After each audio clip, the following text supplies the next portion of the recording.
আসলে একেবারেই যদি বলি যে অসহায় আমার আব্বা অসুস্থ। আমি আধা ঘন্টা যাবত পুলিশ দিতে পারি নাই। আমি সাংবাদিকতা করি, আমার কাছে থেকে খারাপ লাগার কোনো বিষয় নেই যে আমি এখানে অ্যাম্বুলেন্স নিতে পারতেছি না। অ্যাম্বুলেন্স ঠিক করছি, কিন্তু এখানে সিন্ডিকেটের কারণে আমি অ্যাম্বুলেন্স নিতে পারতেছি না। আধা ঘন্টা যাবত দাঁড়াই রয়েছে, সেখানে কি তাদের অ্যাম্বুলেন্স দিতে হবে। আমি যে অ্যাম্বুলেন্স 6,000 টাকা 7,000 টাকায় পাইতেছি, সেটা 11,000 টাকা দিতে হয়েছে। আমি একটা ভালো অ্যাম্বুলেন্স ঠিক করছি, এখানে দেখো যে এই অ্যাম্বুলেন্স গুলোর ফিটনেস নাই। আমাকে আরেকবার আব্বা অসুস্থ সময় নিয়ে আমি নিচ্ছি যে ফিটনেস নাই, অ্যাম্বুলেন্সের নেম প্লেট নাই, এইসব অ্যাম্বুলেন্সই নিতে হবে রোগী। আমি একটা এসি অ্যাম্বুলেন্স ঠিক করছি, কিন্তু নিতে পারবো না এখান থেকে। এখানে তাদের 3,000 টাকা দিতে হবে। টাকার থেকেও বড় কথা হলো আমার অ্যাম্বুলেন্স গেটে দাঁড়া করে রাখছে, আমি ঢুকতে দেয় না। এইটা অবাক কাণ্ড যে পটুয়াখালীতে এটা কি চলতেছে, এটা মগের মুল্লুক নাকি একটা।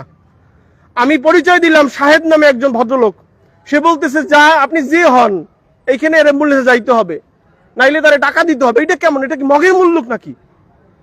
এই পরিস্থিতির দ্বারাই পটুয়াখালীর মতো জায়গায়, আমি পরিচিত মানুষ, আমি সাংবাদিক, এদের স্বার্থ সংশ্লিষ্ট বিষয়ে আমরা রিপোর্ট করি। সেইখানে আজকের আমাকে বলা হচ্ছে যে টাকা দিতে হবে, তারপরে অ্যাম্বুলেন্স নিতে হবে।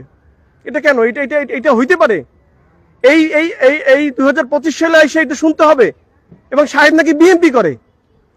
বিএমপি করলেই তার এত ক্ষমতা যে তার একজন মুমূর্ষ রোগী বেডে থাকবে, আর সে তার সমিতির দোহাই দিয়া সেই রকমের দাঁড়াই থাকবে।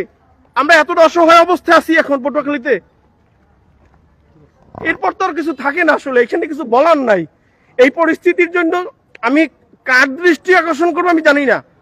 আমরা আইন শৃঙ্খলা মিটিং এ বলি, যে ডাক্তারদের নিয়ে বলি, হাসপাতালের সিন্ডিকেট, বেসরকারি প্রতিষ্ঠান, বাইরের প্রতিষ্ঠান, একটা অ্যাম্বুলেন্সের রেজিস্ট্রেশন নাই, খালি অ্যাম্বুলেন্স বসাই রাখছে। এরা শুধুমাত্র কমিশন বাণিজ্য করে, এখান থেকে রোগীদের জিম্মি করে রাখে।